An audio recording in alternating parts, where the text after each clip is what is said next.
امیہ ابن خلف مکے کے سرداروں میں سے ایک اہم سردار تھا جو کفر اور شرک کا بہت بڑا پیشوا اور اسلام اور مسلمانوں کے حق میں روئے زمین کا ایک بہت بڑا شیطان تھا۔ ایک دن اس کو پتا چلا کہ اس کے کسی غلام نے بتوں کو پوجنے سے انکار کر کے کسی اور کو معبود بنا رکھا ہے۔ اس نے غلام کو فوراً بلا کر یہ پوچھا کہ میں نے سنا ہے کہ تم نے کوئی اور معبود بنا لیا ہے، سچ سچ بتاؤ کہ تم کس کی عبادت کرتے ہو؟ غلام نے کہا کہ محمد صلی اللہ علیہ وآلہ وسلم کے خدا کی۔ امیہ غصے سے لال پیلا ہو گیا اور کہنے لگا کہ محمد کی خدا کی پرستش کرنے کا یہ مطلب ہوا کہ تم ہمارے مقدس بتوں کے دشمن بن گئے ہو۔ سیدھی طرح راہ پہ آ جاؤ ورنہ ذلت کے ساتھ مارے جاؤ گے۔ میں یہ ہرگز برداشت نہیں کر سکتا ہوں کہ تم بتوں کی پوجا کرنے والے کے غلام رہ کر محمد کے خدا کی پرستش کرو۔ وہ غلام جو توحید کا سچے دل سے شیدائی ہو چکا تھا، اس نے بے دھڑک امیہ کو جواب دیا کہ میرے جسم پر تو تمہارا زور چل سکتا ہے، لیکن میں اپنا دل اور اپنی جان محمد صلی اللہ علیہ وآلہ وسلم اور اس کے خدا کے پاس رکھ چکا ہوں۔ اب اللہ کی عبادت ہی میری زندگی کا مقصد ہے اور تمہارے خود سے بنائے ہوئے بتوں کو پوجنا میرے بس کی بات نہیں ہے۔ یہ جواب سن کر امیہ بن خلف غیظ و غضب سے دیوانہ ہو گیا۔ ایک غلام نے اسے بے دھڑک جواب دے دیا تھا۔ اس نے کڑک کر کہا کہ اچھا تو پھر اپنی بے دینی کا مزہ چکھ، دیکھوں گا میں کہ محمد اور اس کا خدا تجھے کیسے بچاتے ہیں۔ امیہ کے تشدد شروع ہو گئے۔ مکہ کی زمین گرمی کے سبب بڑی مشہور تھی۔ امیہ اپنے غلام کو دوپہر کی تپتی دھوپ میں زمین پر لٹا کر سینے پر بھاری پتھر رکھ دیتا تھا کہ وہ کروٹ نہ لے سکے، پھر کہتا تھا کہ محمد کے دین سے باز آ جاؤ، لیکن اس ظلم کے باوجود بھی اس غلام کے منہ سے سوائے احد کے کچھ نہیں نکلتا تھا۔ امیہ مزید غضبناک ہو کر اذیتیں مزید بڑھاتا جاتا۔ ایک مرتبہ تو امیہ نے ظلم کی انتہا کر دی۔ پورا ایک دن اور پوری ایک رات غلام کو بھوکا پیاسا رکھا اور تپتی ہوئی ریت پر لٹا کر اسے تڑپنے کا تماشا دیکھ رہا تھا۔ اس کی یہ کوشش بھی غلام کو حق سے نہ ہٹا سکی۔ آخر تھک ہار کر امیہ نے مکے کے بدماش لڑکوں کو بلایا اور ان سے کہا کہ اس غلام کو اتنی اذیتیں دو کہ یہ محمد اور اس کے خدا کا نام لینا بھول جائے۔ یہ لڑکے امیہ کی خوشی حاصل کرنے کے لیے اس بے بس غلام کو بری طرح مارتے پیٹتے تھے۔ جسم کے کپڑے اتروا کر لوہے کی چادریں پہنا کر تپتی دھوپ میں کھڑا کر دیتے تھے، لیکن غلام کی زبان سے احد کے سوا کچھ نہیں نکلتا تھا۔ اسلام کی راہ میں یہ بے پناہ اذیتیں سہنے والے صحابی کوئی اور نہیں بلکہ حضرت بلال حبشی رضی اللہ تعالیٰ عنہ تھے۔ انہی ظلم و ستم کے دوران ایک دن حضرت ابو بکر صدیق رضی اللہ تعالیٰ عنہ کا ادھر سے گزر ہوا۔ آپ رضی اللہ تعالیٰ عنہ نے امیہ سے فرمایا کہ اے امیہ، اس بےکس اور مظلوم پر اتنے ظلم و ستم نہ کر، اس نے تمہارا کیا بگاڑا ہے؟ وہ خدائے واحد کی عبادت کرتا ہے، اگر تو اس پر احسان کرے تو یہ احسان آخرت میں تیرے کام آئے گا۔ اس پر امیہ نے نہایت حقارت سے کہا کہ میں تمہاری اس خیالی آخرت کے دن کو نہیں مانتا، جو میرے دل میں آئے گا میں تو وہی کروں گا۔ صدیق اکبر اس جواب پر کافی افسردہ ہوئے، لیکن پھر بھی آپ رضی اللہ تعالیٰ عنہ نے اسے سمجھایا کہ اس مظلوم پر ظلم و ستم کے پہاڑ توڑنا تیری شایان شان نہیں ہے۔ جس پر امیہ نے تنگ آ کر کہا کہ اگر تم اس کے اتنے ہمدرد ہو تو اسے خرید کیوں نہیں لیتے؟ حضرت ابو بکر صدیق جھٹ تیار ہو گئے اور فرمایا کہ بولو کیا دام لوگے؟ امیہ نے کہا کہ تمہارے پاس ایک غلام ہے جس کا نام فسطاط رومی ہے، وہ مجھے دے دے اور اس کو لے جا۔ حضرت ابو بکر صدیق رضی اللہ تعالیٰ عنہ فوراً ہی راضی ہو گئے، جبکہ امیہ کا خیال تھا کہ فسطاط ایک نہایتی کارآمد غلام ہے جس کی قیمت زیادہ ہے اور حضرت ابو بکر صدیق رضی اللہ تعالیٰ عنہ اسے دینے سے انکار کر دیں گے، مگر آپ فوراً راضی ہو گئے۔ تو امیہ کو سخت مایوسی ہوئی اور اس نے ساتھ ہی 40 اوقیہ چاندی کی فرمائش کی۔ اسے بھی حضرت ابو بکر صدیق رضی اللہ تعالیٰ عنہ نے بخوشی ادا کر دیا۔ حضرت بلال رضی اللہ تعالیٰ عنہ کو ساتھ لے کر دربار رسالت میں حاضر ہوئے اور سارا ماجرا کہہ سنایا۔ آپ صلی اللہ علیہ وسلم نہایت ہی خوش ہوئے اور فرمایا کہ ابو بکر، اس کار خیر میں مجھے بھی شریک کر لو۔ صدیق اکبر رضی اللہ تعالیٰ عنہ نے فرمایا کہ یا رسول اللہ، میں اسے خدا کی راہ میں آزاد کر چکا ہوں۔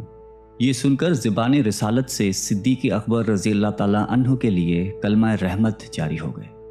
حضرت بلال رضی اللہ تعالیٰ عنہ نے اس غلامی میں 28 سال گزار دیے، لیکن آپ چونکہ نہایتی نیک اور پاکیزہ طبیعت کے تھے لہذا جب حضرت صلی اللہ علیہ وآلہ وسلم نے دعوت توحید دی تو آپ نے فوراً اسے قبول کر لیا، اور یوں آپ سابقون الاولون کے مقدس جماعت میں شامل ہو گئے۔ رہائی پانے کے بعد حضرت بلال ہمیشہ آپ صلی اللہ علیہ وآلہ وسلم کی خدمت میں حاضر رہتے تھے اور دل و جان سے نبی پاک صلی اللہ علیہ وآلہ وسلم کی خدمت بجا لاتے۔ آپ صلی اللہ علیہ وسلم حضرت بلال کو کسی بھی چیز کا حکم دیتے تو آپ اپنی جان بھی لڑا دیتے۔ غزوہ بدر سے لے کر غزوہ تبوک تک تمام غزوات میں شامل رہے، لیکن حضرت بلال کی اسلام کے لیے سب سے بڑی خدمت اور ان کے لیے سب سے بڑی سعادت اسلام کا سب سے پہلا مؤذن ہونا ہے۔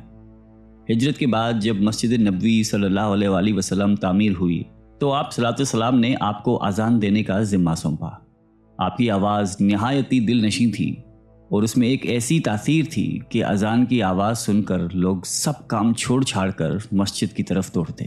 8 ہجری میں جب مکہ فتح ہوا تو کعبے کو بتوں سے پاک کرنے کے بعد آپ صلی اللہ علیہ وسلم نے حضرت بلال سے فرمایا کہ اے بلال، کعبے کی چھت پر کھڑے ہو کر اذان دو، اور یہ مبارک سلسلہ حضور صلی اللہ علیہ وآلہ وسلم کی حیات مبارکہ تک اسی محبت اور عقیدت کے ساتھ جاری رہا۔ لیکن 11 ہجری میں جب آپ صلی اللہ علیہ وسلم نے سفر آخرت اختیار کر لیا تو اس عاشق رسول صلی اللہ علیہ وآلہ وسلم پر غم کا پہاڑ ٹوٹ پڑا، اور مدینے میں رہنا اب آپ کے لیے دشوار ہو گیا۔